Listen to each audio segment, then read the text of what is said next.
The smoke was wrong. Sabbath Kane saw it from 3 miles out.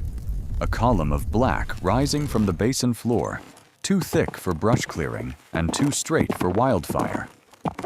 Brush fires wander. This smoke went up like a fist. He pulled the spyglass from his saddlebag. A brass tube, dented, scratched, the only object he owned that had belonged to his daughter, and pressed it to his eye. The Keel Ranch materialized through the glass, the house burning, the barn burning, 3 riders tearing away south with a figure roped between them. Small, auburn hair catching the fire's light, a woman being dragged from a burning ranch by men who had taken her the way men on the frontier take everything, because the law was 100 miles away, and power fills the space law leaves empty. His daughter Mercy had held this spyglass backward. 4 years old, brown eyes. She'd press the wrong end to her face and laugh. "Look, Daddy, everything's far away. Everything far away. Everything small. Safe because small things can't reach you."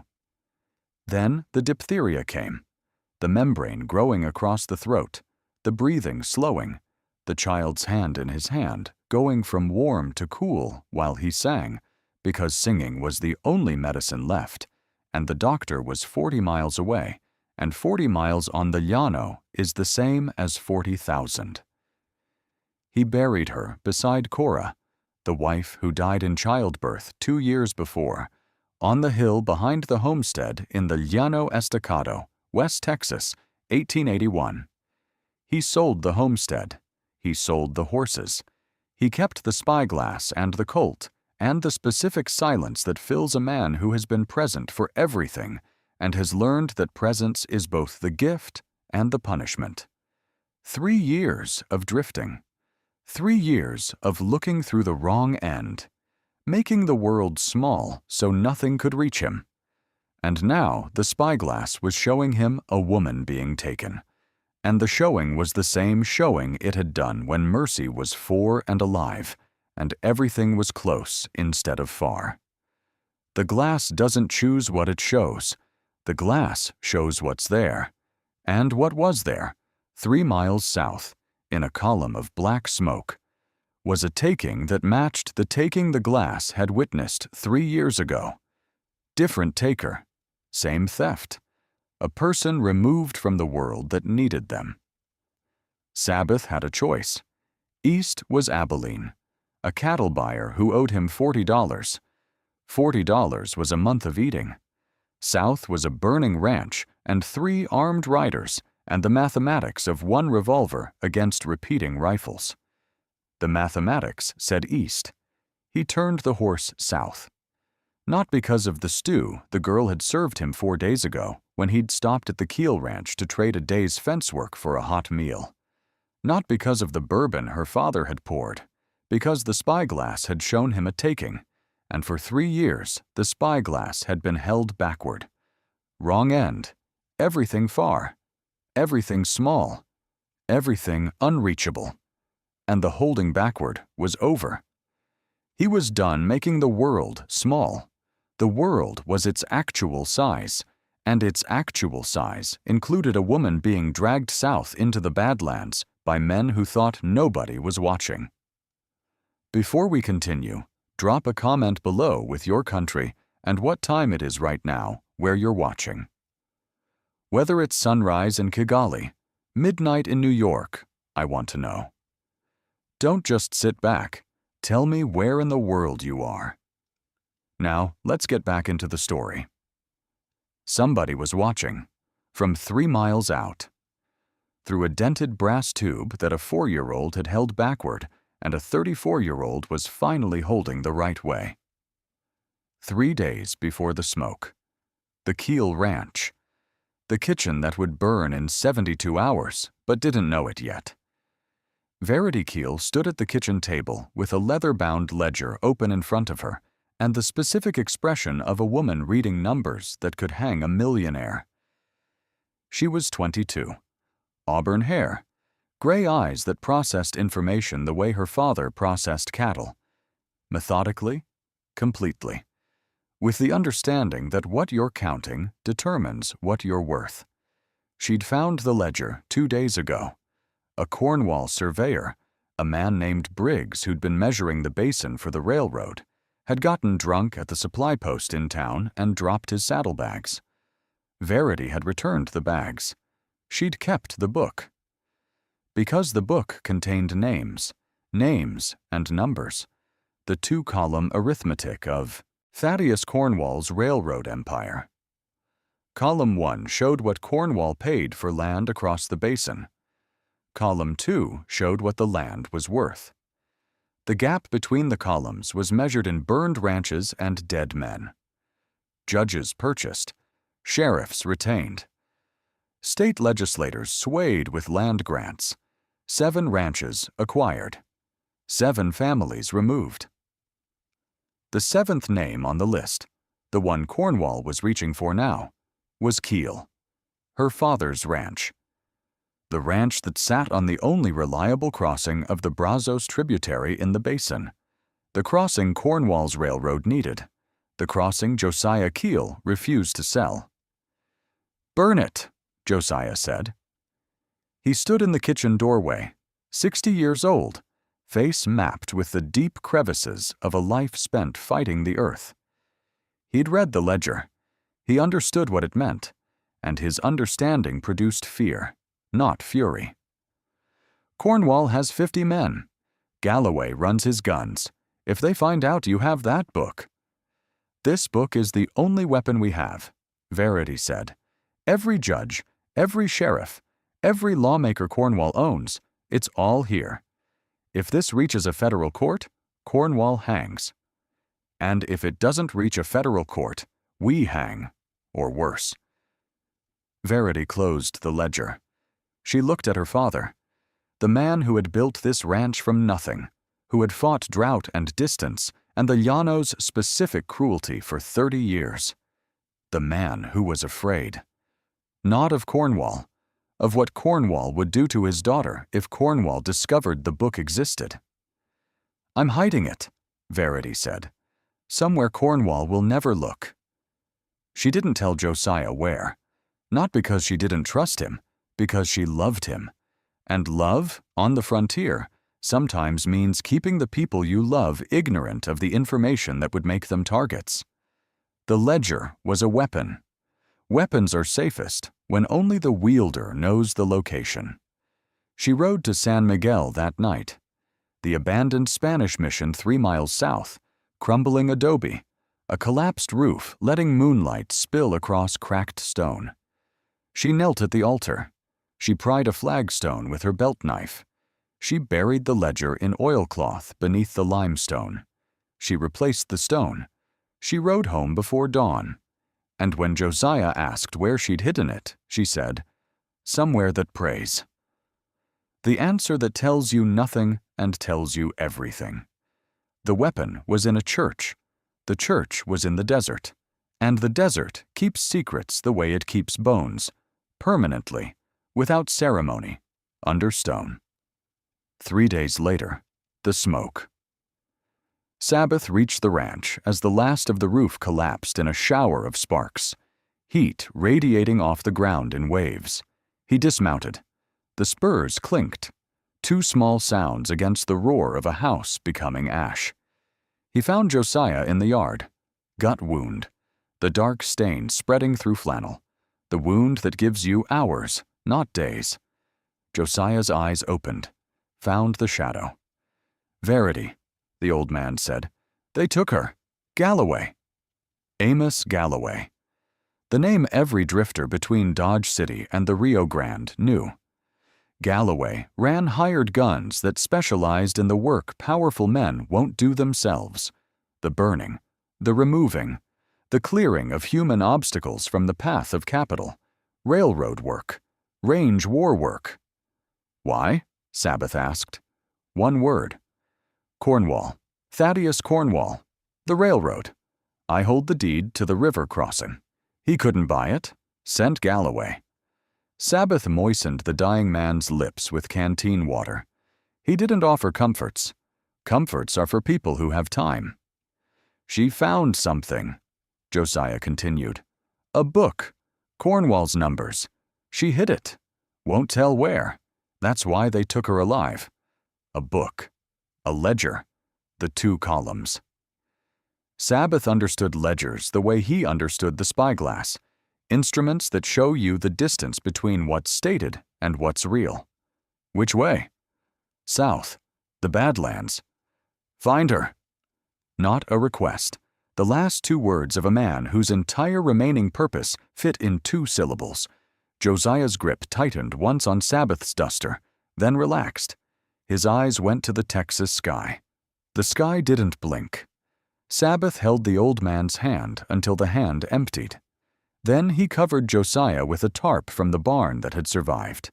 He checked the tracks. 3 horses. Deep. Riding hard south toward the Llano Estacado, the staked plains, the flat dead ocean of grass and mesquite where outlaws disappeared and law evaporated. He mounted. 6 rounds in the Colt, 12 in the Winchester, 18 bullets, 3 men ahead. But behind the 3 men, Cornwall, 50 guns. The mathematics said no, but the mathematics had been saying no since Mercy died, and the saying had produced 3 years of making the world small, and the making small was finished. The spyglass was in his saddlebag, the right end forward, the world at actual size, and actual size included a woman who hid a ledger in a mission and was now being dragged toward men who would kill her the moment she told them where it was, or the moment they decided she never would. He rode south, into the Llano, into the nothing that swallows men. And the nothing, for the first time in 3 years, felt like a direction instead of a destination. By the way, if this story already has you riding alongside Sabbath, subscribe and tell me what country you're watching from, because what he finds on the trail, and what the dying man tells him in 2 sentences, changes this from a rescue into a reckoning. 2 days on the Llano, dried venison, rationed water, the flat ocean stretching in every direction. Sabbath tracked the way a man reads a book he's been studying his whole life.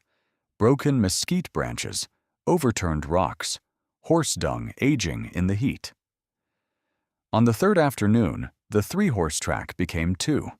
Scuff marks in the dirt, blood on a prickly pear, a drag mark leading to a juniper tree, Billy Peck, one of Galloway's regulars, a bullet in his collarbone, a knife wound weeping dark blood, dying under a juniper in the specific shade that isn't shade but the desert's performance of mercy. Too thin to cool, too present to ignore. "Where is Galloway taking the girl?" Sabbath asked. No preamble. Billy's eyes rolled, then focused. Miller's Crossing, old trading post on the canyon rim. Then, the second sentence, the one that changed the scope. "It ain't about ransom, it's about a book." 2 sentences, a location and a motive, everything Billy had. Billy drew a shuddering breath and his eyes fixed on the sky. Sabbath left him to the sky. 2 sentences were enough. The book was the ledger. The ledger was Cornwall's arithmetic. And the arithmetic was the reason Verity was breathing. Because a dead woman can't tell you where she buried a weapon. Verity was alive because the ledger was hidden.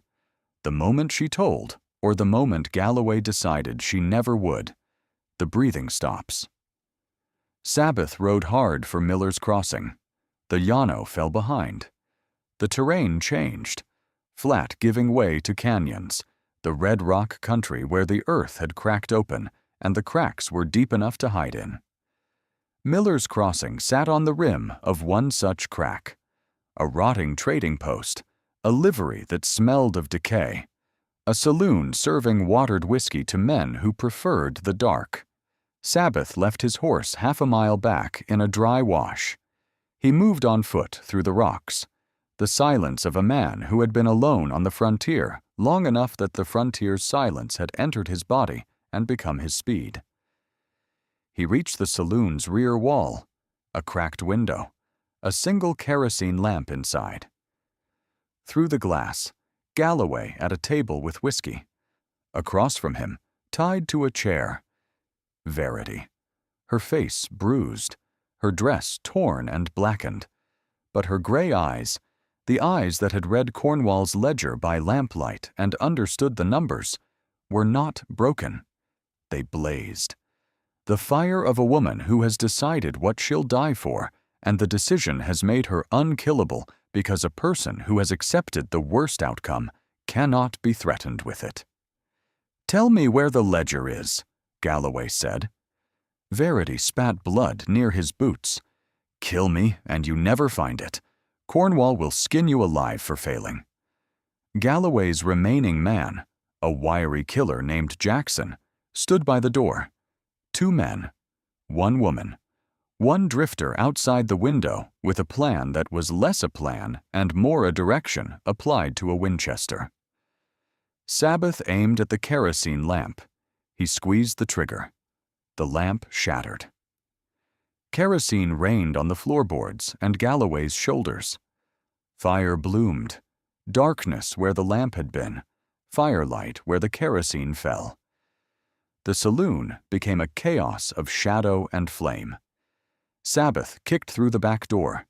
Jackson fired blind, muzzle flashes illuminating a panicked face. Sabbath fired from the floor. The heavy slug caught Jackson in the chest and sent him over the bar in a cascade of shattered bottles. Galloway shed his burning coat, lunged for his dropped Colt. Sabbath's bullet hit the floor an inch from the reaching hand. "Touch it, please." Galloway looked up. The recognition, not of Sabbath specifically, but of the type. The drifter who appears from the landscape, like the landscape has decided to deliver consequences. "Ride back to Cornwall," Sabbath said, cutting Verity's ropes with his bowie knife. "Tell him I'm coming." He dragged Verity through the front door as the roof caved. Sparks erupted against the dark sky. They ran to the dry wash. Verity collapsed against the horse, tears cutting through soot. "My father. He sent me. He's dead." Not a question. "He sent a ghost. He sent a gun." Sabbath handed her the canteen. "The ledger. Where?" "San Miguel Mission, under the altar. I hid it before Galloway came. I knew Cornwall was coming." "Then we go back." "Cornwall has 50 men. Then I'll need the other 10 bullets." They rode through midnight, the Llano under a waning moon, the gray Mustang carrying double, Sabbath rigid in the saddle, eyes scanning, Verity behind him gripping his duster, her exhaustion warring with the adrenaline of a woman who has been tied to a chair and spat blood, and survived because her intelligence was worth more alive than dead. 3 miles from the ruined ranch, the San Miguel Mission rose against the stars. Crumbling adobe, a bell tower leaning against the night sky, a place of ghosts and forgotten prayers, the perfect vault for a secret that could hang a millionaire. Sabbath dismounted first. Winchester chambered. He cleared the building. Every shadow checked with the specific caution of a man who assumes what's inside is worse than what's outside. Empty. Verity led him to the altar. They clawed at packed earth. Sabbath pried the flagstone, the oilcloth bundle, the ledger. Verity unwrapped it, opened it. The pages, the map of Cornwall's empire, names, dates, amounts. The 2 columns, what Cornwall paid versus what the land was worth, the gap measured in 7 burned ranches. "This can hang him," Verity said, "if it reaches a federal judge." "Who?" "Isaac Parker, Fort Smith. The hanging judge. He's federal. Cornwall can't buy him." Then Verity said, "There's something else. Page 47. She turned to the page. 7 ranches, 7 names, 7 dates. The 7th was Kiel, but the 3rd, The third ranch, third family removed, was a homestead on the southern Llano. November 1881. The name, Kane. Sabbath stared at his own name on the dead man's list. "Your ranch is in this ledger," Verity said, watching Sabbath's face change the way a landscape changes when a cloud passes. The same features, different light. "Cornwall bought it 3 weeks after you sold it, 20 cents on the dollar. The buyer from Abilene, the man who came to you, was Cornwall's surveyor. The same surveyor, Briggs, the man whose dropped saddlebags had produced this ledger. The man who had knocked on Sabbath's door 3 years ago while Mercy's grave was still fresh dirt on the hill and offered to buy the homestead, and Sabbath had said yes because the homestead was a wound, and money was the suture, and he wanted to be anywhere except inside the walls where his daughter had held a spyglass backward and laughed at the smallness. He hadn't been cheated in the way Josiah had been cheated. No fire, no guns, no Galloway. He'd been cheated in the quiet way, the grief way. Cornwall's system didn't burn every ranch.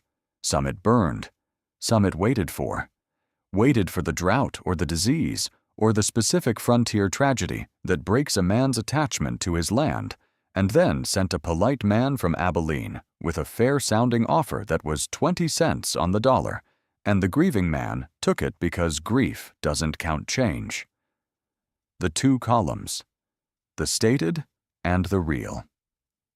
The ranch he'd believed he sold was a ranch. Cornwall had acquired from a man whose daughter's death had made the acquisition possible, not manufactured the death, exploited it.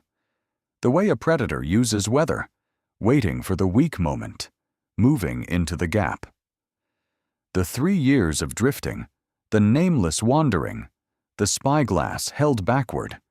This was not the aftermath of natural grief. This was the product of a system that monetized grief and collected the wreckage. "I'm not just delivering this ledger," Sabbath said. His voice was different, not the gravel of function. The voice of a man who has discovered that his emptiness was someone else's revenue. "I'm testifying." Then the sound, hoofbeats, multiple, coming from the east. Not fast, deliberate. The pace of men who know exactly where they're going. Sabbath grabbed the ledger, shoved it inside his duster. He pulled Verity behind the altar. Through the mission's gaping archway, moonlight, and stepping into it, a man in a dark suit and bowler hat, Jasper Cole, Cornwall's Pinkerton. Behind him, shadows detaching from the walls. 6 men with repeating rifles fanning across the entrance. "I'll take that book," Cole said, his voice smooth as oiled leather. "Galloway came back missing his pride and a man. Cornwall sent me to ensure the job gets done properly." 6 rifles, 18 bullets. The math was fatal. Again. But the mission was terrain, crumbling adobe walls, a cemetery outside, a bell tower.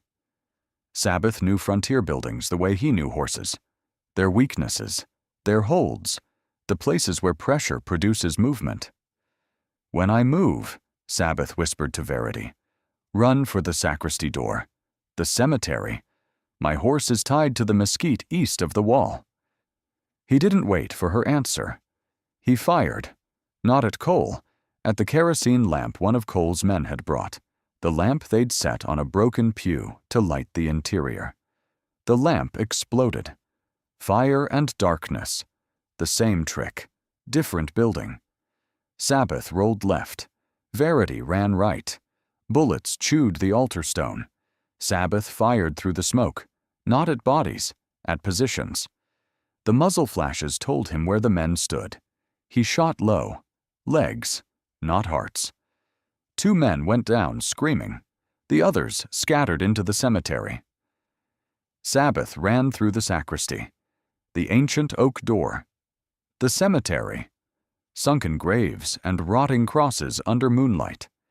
He could hear Cole's men crashing through the chapel behind him. Verity was ahead. He could see her auburn hair in the moonlight, moving through the headstones toward the eastern wall. He caught her at the mesquite where the horse was tied. He threw her onto the saddle, mounted behind her, and the gray Mustang, the horse that trusted his hands, the horse that had carried double before, lunged forward into the dark. Behind them, Cole stood in the cemetery among his wounded men and the crumbling graves and looked at the hoofprints heading east and understood that the man he was chasing was not a drifter. A drifter runs. This man was riding, with direction, with purpose, toward something specific. And a man with direction is more dangerous than a man with a gun because a gun runs out of bullets, but direction doesn't run out of road. Oak Haven, Cornwall's railroad kingdom, 20 miles east. They arrived at dusk, a scar of canvas tents and pine buildings teeming with laborers and Cornwall's armed enforcers. The telegraph office was a 2-story brick building near the depot, guarded around the clock. Sabbath left Verity at the sandstone ridge overlooking the town. "If I don't come back by dawn, ride north. Find a ranger. Don't trust local badges." Verity grabbed his sleeve. "You can't fight the whole town. I just need to hold a room for 5 minutes." He descended into Oak Haven, hat low, blending into the mud and manure streets. He reached the telegraph office from the alley. 2 guards at the rear door, smoking, complaining about the heat. Sabbath moved from shadow. The rifle butt dropped the first guard silently. A punch to the solar plexus folded the second. He broke the lock, slipped inside. The telegraph operator, scrawny, ink-stained, found a dust-covered man with a peacemaker aimed at his desk. "Open a line to Fort Smith, Arkansas. Judge Isaac Parker. Direct.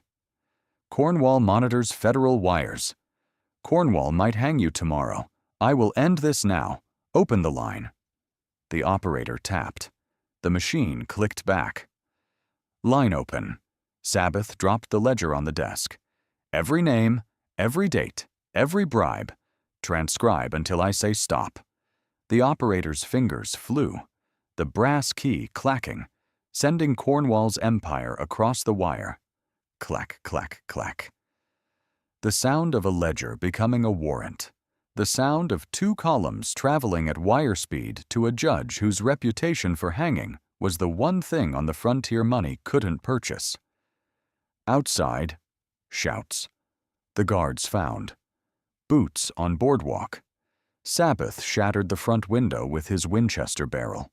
Cole, bowler hat, dark suit, leading a dozen men toward the office at a run. The man from the mission. The man who wouldn't be escaped twice.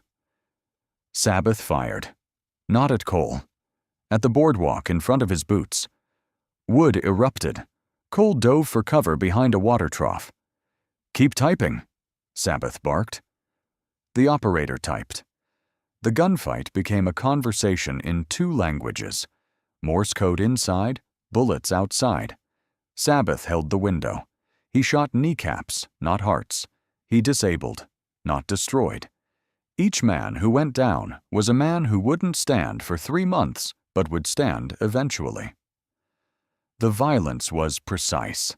The violence of a man who has decided that killing stops being necessary the moment the wire is complete. Cole rallied his men. A concentrated volley chewed the window frame. Sabbath dropped below the sill. A bullet grazed his bicep, the hot line of metal parting skin. He pressed his sleeve against the wound and rose again. Fired twice. 2 more men down. 8 bullets left. The operator was on the last page. "Almost," the operator gasped, his fingers shaking on the key. "Almost." A bullet shattered the telegraph machine's glass cover. The operator screamed. Sabbath steadied him with a hand on his shoulder. the hand that broke horses, that held mercy, that gripped the spyglass. Finish it. The operator finished. The last entry transmitted. The machine clicked confirmation from Fort Smith. Received. Parker notified. Marshals dispatched. Done, the operator whispered. Sabbath holstered the Colt. He picked up the ledger, the physical book, the evidence that was now duplicated across a wire in the office of a federal judge. The book was still dangerous to hold, but the information was safe. The information had traveled faster than any horse, faster than Cole's bullets, faster than Cornwall's money could move to intercept it. The wire had won. He walked out the back door, through the alley, into the dark. He didn't storm Cornwall's mansion. He didn't confront the Baron, because the confrontation had already happened.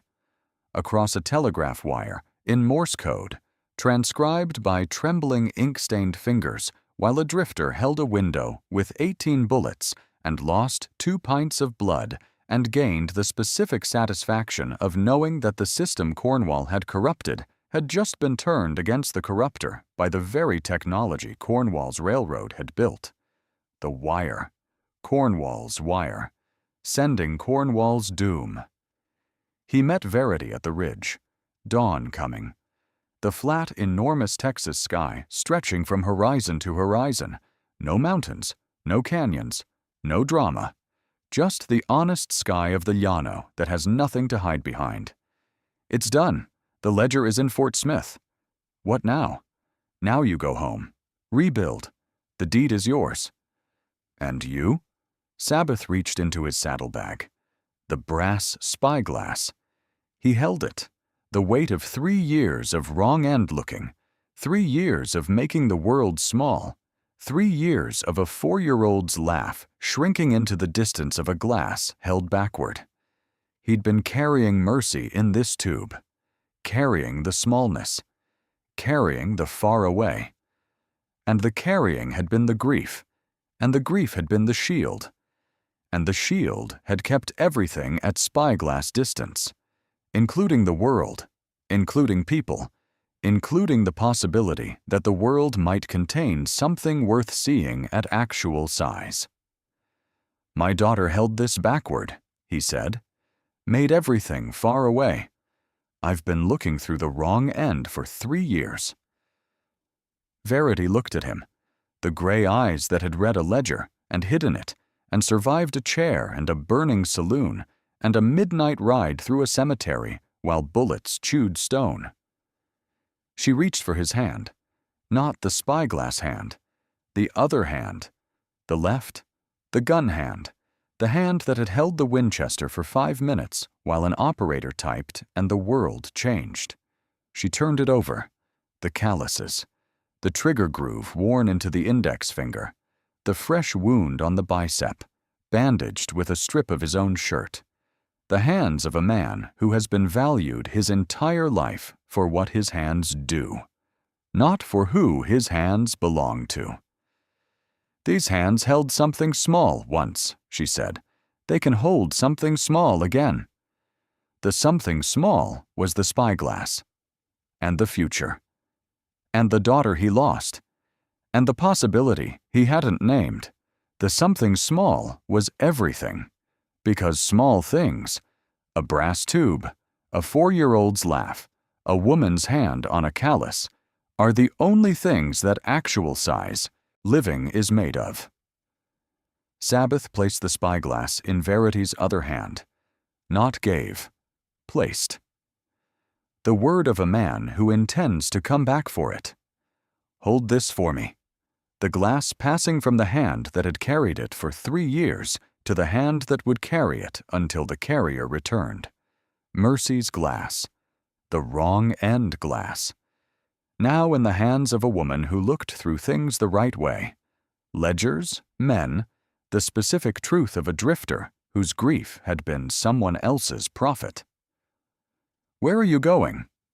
Fort Smith. Parker needs a witness who can identify Cornwall's surveyor, the man who bought my ranch, the man Cornwall sent to purchase grief. He paused. He looked at the spyglass in Verity's hand and the dawn light catching the brass and the flat, honest sky holding nothing back. Then I'm coming back, because this spyglass has been making everything far away for 3 years, and I'm done looking through the wrong end. He mounted. He rode east, not south into the Badlands, not west into the nothing.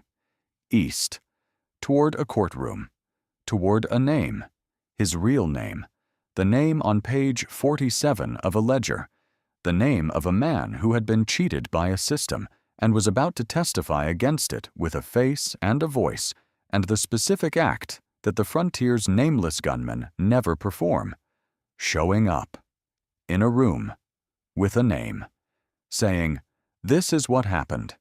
This is what was taken. This is what it cost." And Verity stood on the ridge with the spyglass in one hand and the callous memory of his hand in the other, and watched the rider get smaller against the enormous sky. But the getting smaller was not the wrong end. The getting smaller was distance. Real distance. Temporary distance. The distance a man covers when he's riding toward something instead of away from it.